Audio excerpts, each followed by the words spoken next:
भजन का परस प्रणाली सरस भई। पीपा और सीता सहचरी जी के चरित्र का स्पर्श करके वैष्णवों की प्रणाली सरस हो गई। सकल विश्व मंगल कियो पीपा प्रताप जग वासना नाहर को उपदेश दी। अनिर्वचनीय वैराग्य वर्णन नहीं किया जा सकता। बलख बुखारे का बादशाह उसे वैराग्य हो गया, वो फकीर हो गया। सुनते हैं कई हजार रानियां थी, उसकी बीबियां थी, छोड़ के विरक्त हो गया। वो टुकड़ा मांग के खा लेता। एक बूढ़ा फकीर भी उसके पीछे लग गया, ऐसा सुना जाता है। तो बोले वो टुकड़ा मांगने गया तो एक घर से में आवाज लगाई टुकड़े की, तो उसमें एक स्त्री स्नान कर रही थी। उसने कहा कि मैं नहा रही हूं, मैं इस समय नहीं आ सकती हूं, पर तुमको विलंब होगा इसलिए तुम घर में चले आओ और ताक पे रोटी रखी है, उठा ले जाओ, एक तुम ले लेना और एक टुकड़ा वो बाहर बूढ़ा फकीर है उसको भी दे देना, उसको भीतर मत लाना, तुम आ जाओ। वो बूढ़ा फकीर तो बहुत नाराज हो गया। वो बोला कि जवान को तो भीतर बुला रही है, बूढ़े को टुकड़ा बाहर दे रही है। तो उस स्त्री ने नहाते हुए कहा, ये सैकड़ों रानियां छोड़कर विरक्त हुआ है, फकीर हुआ है, इस पर विश्वास है, पर तेरे ऊपर विश्वास नहीं है। इसलिए वैराग्य की भी एक अवधि, एक सीमा होती है। हमारे पूज्य श्री हरिराम बाबा, कभी हम उनके निकट ही रहते थे तो चर्चा कभी करते थे, तो वो कहते थे कि 22 वर्ष की आयु में घर छोड़ा। कितने वर्ष की आयु में? 22 वर्ष की आयु में घर छोड़ा और एक ही बालक जन्मा था, वो 4 महीने का था। 22 वर्ष की आयु में एक बालक का जन्म हुआ जो 4 महीने का था और उसको छोड़कर पत्नी से पूछ करके गृह त्याग किया। तो कहते थे स्वर्ग की अप्सरा जैसी सुंदरी मेरी पत्नी थी, बच्चा मैंने सब देख लिया है, इसलिए मेरी अब कहीं वृत्ति नहीं। और ऐसे विरक्त की हम लोगों के पूछने पर कभी बताते थे, लेकिन वो कहते थे इसके बाद अपने सारे जीवन में वे कभी अपने परिवार के या संसार के संपर्क में नहीं रहे। परिवार संसार के संपर्क में क्या चले, जब से घर छोड़ा तब से मृत्यु के अंतिम क्षण तक वे घर नहीं गए। एक बार महाराज जी ने हंसी हंसी में पूछा, बाबा कुछ पता बता दो तो भोज भंडारा तो आपका हो जाएगा, चिट्ठी लिख देंगे। तो हंस करके बोले, भट्टमाली तेरी बुद्धि खराब हो रही है क्या? महाराज जी से, तेरी बुद्धि खराब हो गई है क्या? घर छोड़ दिया, अब घर को चिट्ठी लिखाएंगे? सब मर गए, जिस दिन घर छोड़ा उस दिन सब मर गए, ऐसे बोले, सब मर गए। पूर्ण वैराग्य था। इसलिए विवेक और विचार, इसकी बहुत बड़ी आवश्यकता है। अब तो रानियों ने विचार किया कि हम 11 तो रह गई, तो ये सबसे छोटी थी, ये संग लग गई, अब नकल तो वैराग्य की संभव है नहीं, क्या करें। तब उन्होंने एक विप्र, एक ब्राह्मण को, गागरोन गड़कई था, वो 95 वर्ष की उम्र थी उसकी, उसको कहा तुमने सब गृहस्थी के सुख देख लिए, अब तुम मर भी जाओ तो कोई चिंता की बात नहीं है, तुम अब रोको पीपा जी को घर छोड़ने से, विरक्त संस्कार लेने से रोको, और नहीं रोकते हैं तो कहो ये विष है, विष खा के मर जाऊंगा, ब्रह्म हत्या लगेगी। हमें मर जाऊंगा तो मुझे क्या फायदा होगा। वो रानियां बोली कि अभी दक्षिणा ले लो, तो 1000 स्वर्ण मुद्राएं उस ब्राह्मण को दक्षिणा में दे दी। और उन जमानों में 1000 स्वर्ण मुद्राएं बहुत होती थी। ब्राह्मण तो खुश हो गया, बोले अरे तो मरे ही मराए समझो, हम तो वैसे भी मरगट कूका दे रहा है, आधे पैर लटक रहे हैं अर्थी पर, क्या करना है, मरेंगे तो मर जाएंगे। अब तो बस वो ब्राह्मण, उसने बहुत कहा और निंदा भी की, ये बाबाजियों के चक्कर में क्यों फंस गए, गृहस्थ धर्म सबसे बड़ा है, सब आश्रम गृहस्थ से चलते हैं, तुम्हारी बुद्धि को क्या हो गया, मैं प्राण दे दूंगा, ब्रह्म हत्या लगेगी, तुम नरक जाना पड़ेगा। उसके नाटक को सब देखते रहे। अंत में जब उसने देखा हमारी बात गंभीरता से नहीं ली जा रही है, महाराज तो विष खा के मर गया। अब तो सब सन्न रह गए। जब तक उसे बचाने का उपाय करें तब तक तो ब्राह्मण के प्राण छूट गए, रंग में भंग हो गए। सारी प्रजा तमाशा देख रही है। लोगों ने कहा अब तो रह जाओ। पीपा जी ने कहा कि अब जब हत्या लगनी थी सो लग ही गई, अब क्यों रहे भाई, अब तक तो कोई दोष पाप नहीं था, अब ब्रह्म हत्या जिसे लग गई है वो तो वैसे भी शासन करने का अधिकारी नहीं है, ब्रह्म हत्या जिसको लगे वो गद्दी पर नहीं बैठ सकता, इसलिए अब तो जरूर जाना। स्वामी जी प्रसन्न हो गए निश्चय को देखकर, और आपने तुरंत अपनी कृपा शक्ति से उसको जीवित कर दिया। खायो विष ज्यायो पुनि, जीवा दिया स्वामी जी। जैसी जीवा दिया, अब जीवाने के बाद वो आया रानियों के पास, बोले मैं मर भी गया और सब हो गया, फिर भी वो तो जा रहे हैं, निश्चय नहीं छोड़ रहे। उन्होंने फिर दक्षिणा दी, फेरी के पठायो, फिर जाओ। फिर वो आया, बोले हम मर जाएंगे। स्वामी जी ने कहा कि अरे तूने मर के भी देख लिया और मरने में कितनी पीड़ा होती ये भी देख लिया। अरे ब्राह्मण, लालच के कारण अपने ब्रह्मत्व का नाश क्यों कर रहा है? अब की बार मरेगा तो मैं घोषणा करता हूं तेरे जैसे लोभी के मरने पर किसी को ब्रह्म हत्या नहीं, कोई हत्या का पाप नहीं लगे। तू मर जा, भले ही मर जा, एक बार तो हमने जिवा दिया। अब जो जीवन है वो भजन के लिए मिला है, या तो भजन करो और नहीं मरना हो तो अभी मर जाओ। ब्राह्मण समझ गया। जब जब ब्राह्मण के चित्त में लोभ आता है तब तक उसका पतन होता है। महाभारत का एक बड़ा सुंदर प्रसंग है। द्रोणाचार्य ने सुना अश्वत्थामा मारा गया, उससे विरक्त नहीं हुए। आप ध्यान पूर्वक देखेंगे ग्रंथ में तो वहां भीमसेन ने जाकर द्रोणाचार्य के कान में कहा है, कान में जाकर कहा कि आपके चित्त में यदि लालच न आया होता तो इतनी बड़ी घटना नहीं घटती। जब जब ब्राह्मण के चित्त में लालच आता है तब तक भयंकर कोई घटना घटती। इससे उनके मन में विरक्ति आई। और वस्तुतः इस पूरे मूल में ब्राह्मण का लालच ही महाभारत की कथा का आधार है। पुत्र के प्रति मोह हुआ कि अश्वत्थामा को दूध पीने को नहीं है और गैया मांगने चले गए द्रुपद के यहाँ। द्रुपद ने गैया नहीं दी तो कोई बात नहीं, दाता नहीं दे रहा है तो नाराज होने की क्या जरूरत, चले आते। अरे बोले फिर कौरव पांडवों की प्रोत वो कर ली, उनके गुरु बन गए, सिखाने लग गए और गुरु दक्षिणा में यही मांगा, हमारी सच्ची गुरु दक्षिणा द्रुपद को जीत लो, उसके राज्य पर अधिकार कर लो। द्रुपद को बंदी बना करके ले आए और कहा कि अब तो हमारी तुम्हारी मित्रता है, अब तुम्हारे प्राण हमारे अधीन है। कहकर छोड़ दिया, कहा मैं ब्राह्मण हूं, प्राण तो नहीं लूंगा, छोड़ दिया, आधा राज्य छीन लिया। तो द्रोणाचार्य जी आधे राज्य के मालिक थे। यही बात भीमसेन ने कही। जब जब ब्राह्मण के चित्त में संपत्ति भोगने का लालच आता है तब तक पतन होता है। भोग की स्पृहा यही महाभारत युद्ध का मूल है। ब्राह्मण समझ गया, अब तो रोने लग गया। बोले महाराज हमने मर के देख लिया, कितनी जन्मत मरत दुसह दुख होई, पता चल गया, अब हम भजन करेंगे। आया ब्राह्मण और उस ब्राह्मण ने कहा भैया अब तो हम भी भजन करेंगे, हमको दान दक्षिणा का लोभ नहीं है, मरने वाले राम राम करेंगे। स्वामी जी ने उसको भी आशीर्वाद दिया। अब तो स्वामी जी वहां से चल पड़े और वे रानियां हाथ मलती रह गईं, वे फिर पीपा जी के साथ नहीं चल सकी। फेरी के पठायो समाज, यात्रा करते हुए सारे समाज के सहित कहाँ आए? बोले द्वारावती सुख सार है। स्वामी जी के साथ दिग्विजय यात्रा करते करते द्वारिकापुरी आ गए। सुख सार है, भगवान की जो पूरी है, भगवान की जहां लीलाएं भई हैं वही सुख का सार है।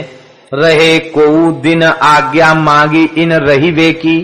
बहुत कुछ दिन स्वामी जी भी वहां अपने सिद्धों के सहित विराजमान रहे। बाद में पीपा जी ने प्रार्थना की गुरुदेव आपकी आज्ञा हो तो मैं कुछ दिन द्वारिका ही रहूं, बहुत अच्छा लग रहा है यहाँ रह करके भजन करने में, बहुत सुख मिल रहा है, तो यहीं रहो। पीपा जी के स्वामी जी का साथ छोड़कर द्वारिका रहने में कारण क्या था? सद्गुरुदेव की सन्निधि है और उनके साथ यात्रा हो रही है, सत्संग भी हो रहा है, फिर क्या कारण था कि वो द्वारिका रह गए? आवश्यक तो ये था जब ऐसी गुरुनिष्ठा थी तो साथ ही रहते।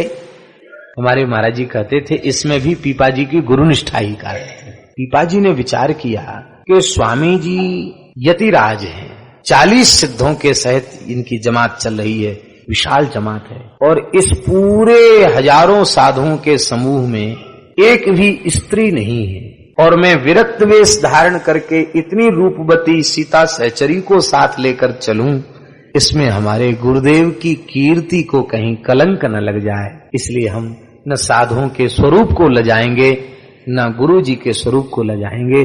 सीता सहचरी जी को साथ दे दिया है तो एकांत में रह के भजन करेंगे। ये पीपा जी का विवेक।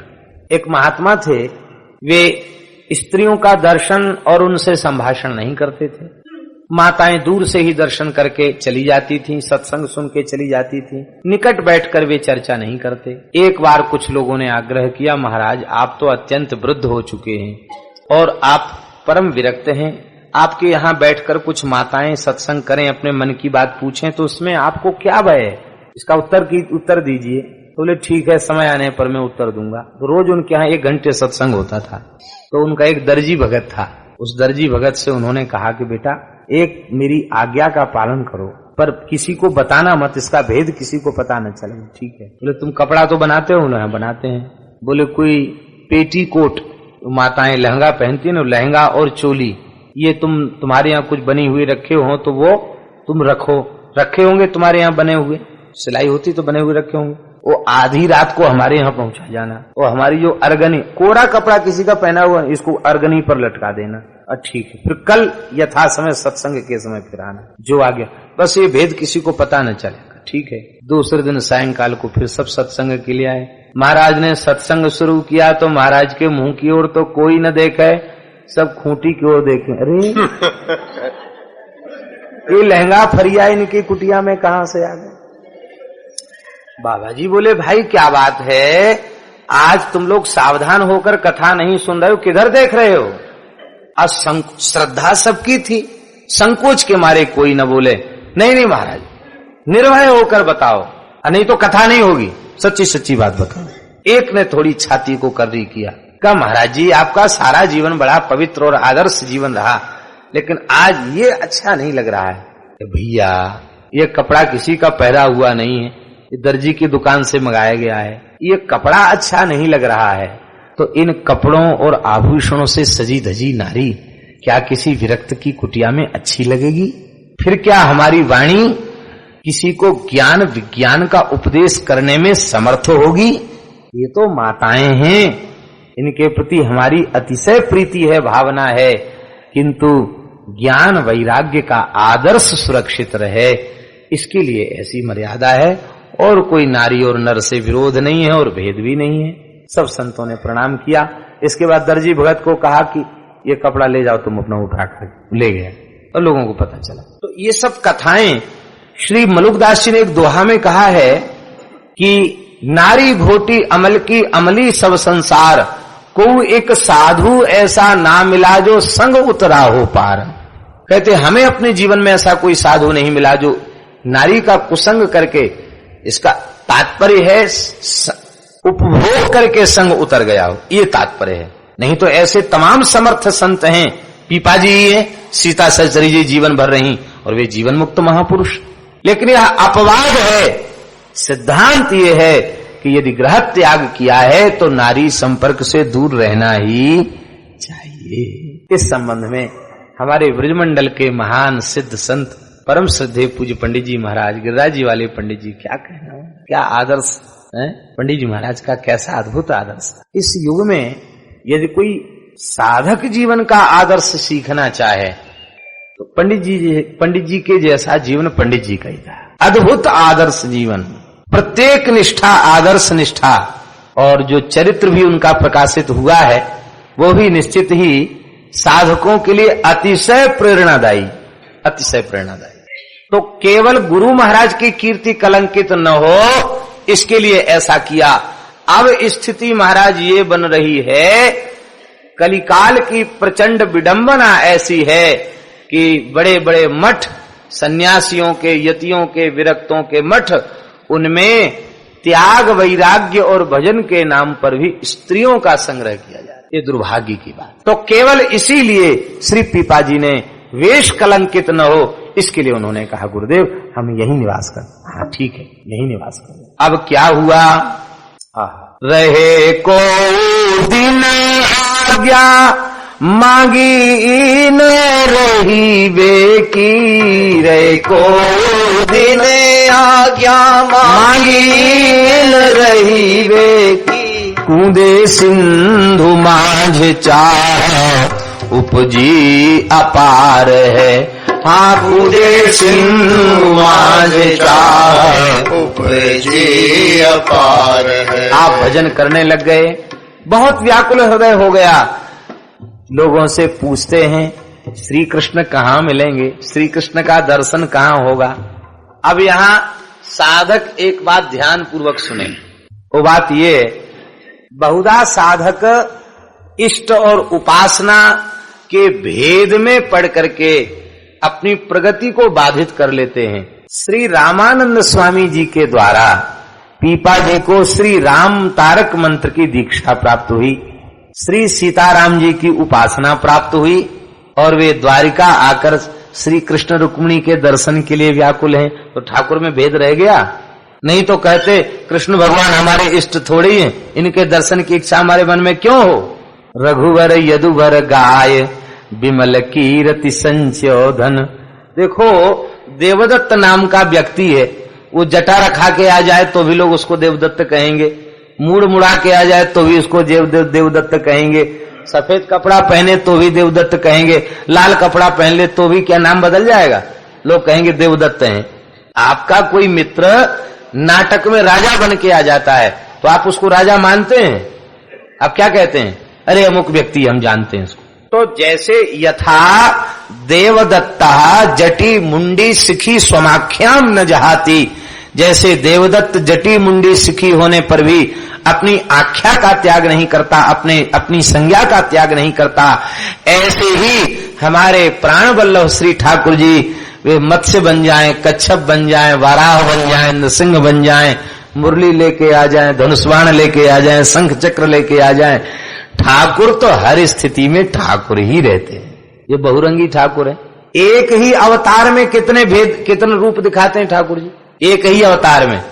मैया तहा न देखे हाउ है, हाउ बिलाऊ लीला ब्रज में होती है तो मैया कहती दूर खिलन मत जाओ नला बने आए हैं हाउ। अरे मैया हाउ कौन, अरे लाला तेने हाउ बिलाऊ ना देखे। ठाकुर जी बोले मैया मैंने नरसिंह रूप धरो वाऊ, मैंने हाउ बिलाऊ ना देखो। अच्छो तू नरसिंह बनो, दिखाइयो कैसे बनो नरसिंह। ठाकुर जी नरसिंह लीला दिखा देते हैं। दशावतार का मैया को दर्शन कराया है ठाकुर जी ने ब्रज लीला में। ये लीला अत्यंत प्रसिद्ध लीला है, हाउ बिलाऊ लीला, जिसमें ठाकुर जी दशावतार दिखाते हैं। और दशावतार देखने के बाद भी मैया का वात्सल्य सो अच्छो लाला, पर तू भले ही न डरे होए, पर हाउ बिलाऊ कितने बच्चन ने उठा के ले गए तो उठा के ले जाएंगे। ठाकुर जी आंचर में छिप जाते हैं, मैया हाउ बिलाऊ के नाम से हमें बड़ो डर लगे। ये सब ठाकुर की लीला है। इसलिए रसिकों को, प्रेमियों को अपने प्रेमास्पद श्री ठाकुर जी की लीलाओं में रस, हमारे ठाकुर जिस स्वरूप में जिस लीला में उपस्थित हों उसी लीला का आस्वादन करना चाहिए। श्री पीपाजी महाराज ठाकुर के दर्शन के लिए व्याकुल होकर संतों के पास, निवासियों के पास जाकर पूछते। किसी ने कहा अरे यहाँ कहाँ तुम्हें ठाकुर जी मिलने वाले हैं, जिन ठाकुर को तुम खोज रहे हो वे तो समुद्र में चले गए, दिव्य द्वारिका समुद्र में अंतर्धान हो गई, ठाकुर जी समुद्र में चले गए। सच्चा प्रेमावेश ऐसा ही होता है, समुद्र में है ठाकुर जी, समुद्र में मिलेंगे। तो सीता सहचरी जी के साथ गोमती सागर संग्रम में धड़ाम से कूद गए, हल्ला मच गया। एक सिद्ध संत गागरोन गढ़ का राजा सब कुछ छोड़ के विरक्त हो गए, पीपानंद, और वे अब समुद्र में डूब गए।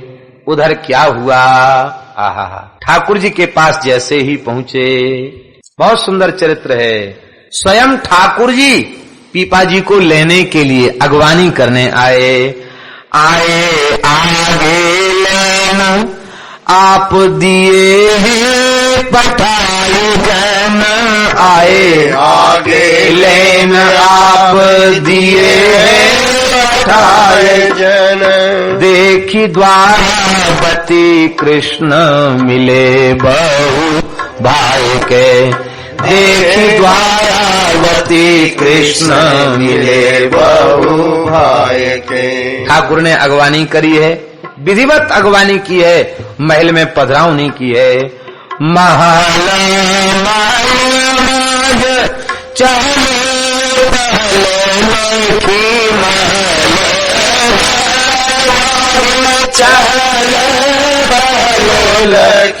रहे बिना सात सुख सके कौन गाय के, रहे दिन सात सुख सके कौन गाय के। जैसे कोई संत किसी नगर में आ जाएं तो श्रद्धालु लोग घर घर पधरावनी करते हैं कि नहीं करते हैं?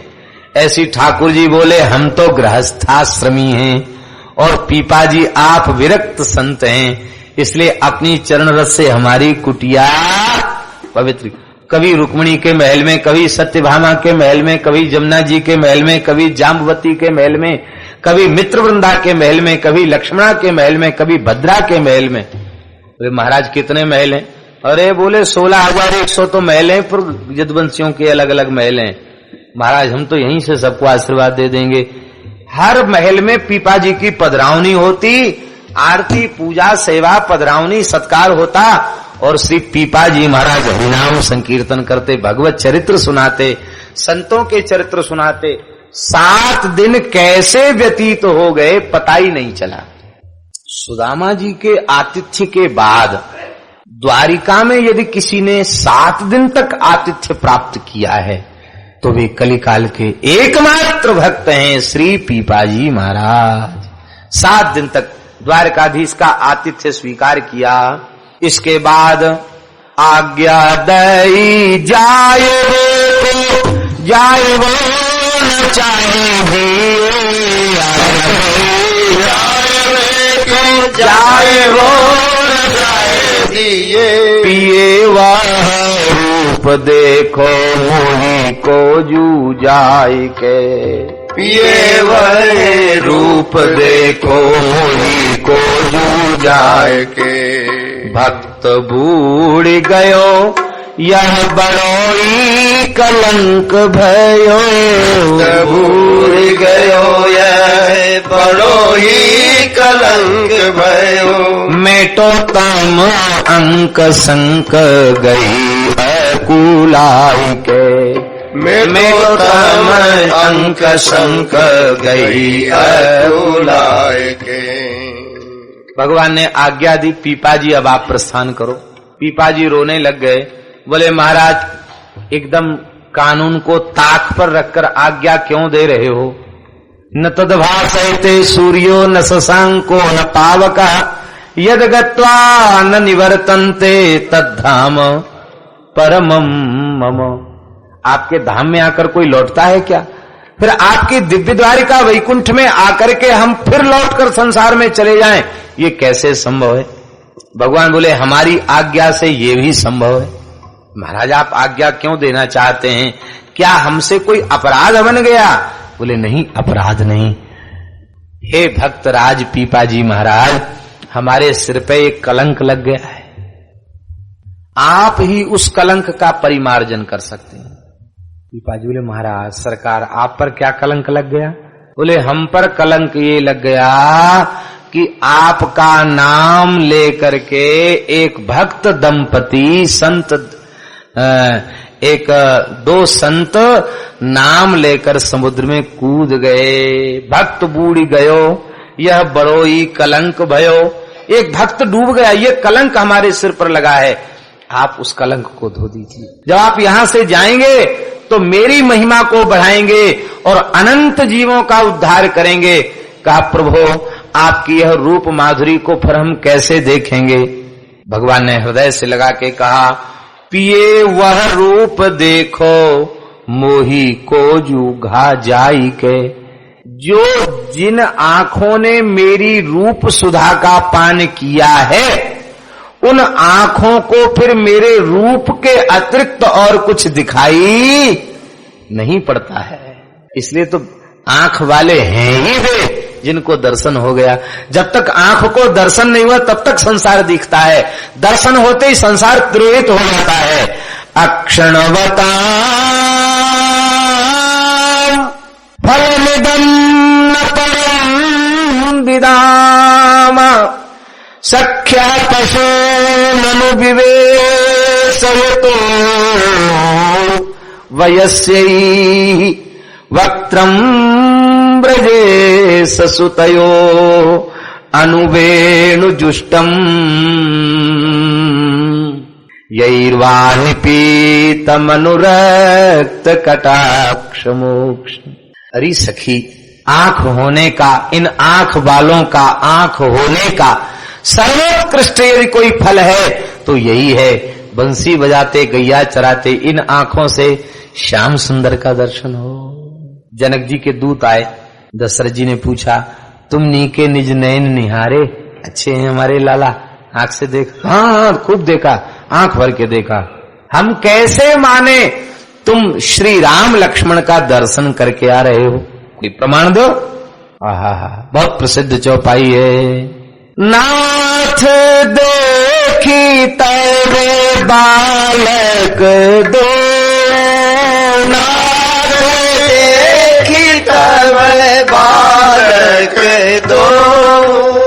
नाथ देखी तब बालक दो, नाथ देखी तब बालक दो, अब ना आँख तरी आवत को, अब आँख तरी आवत को, आँख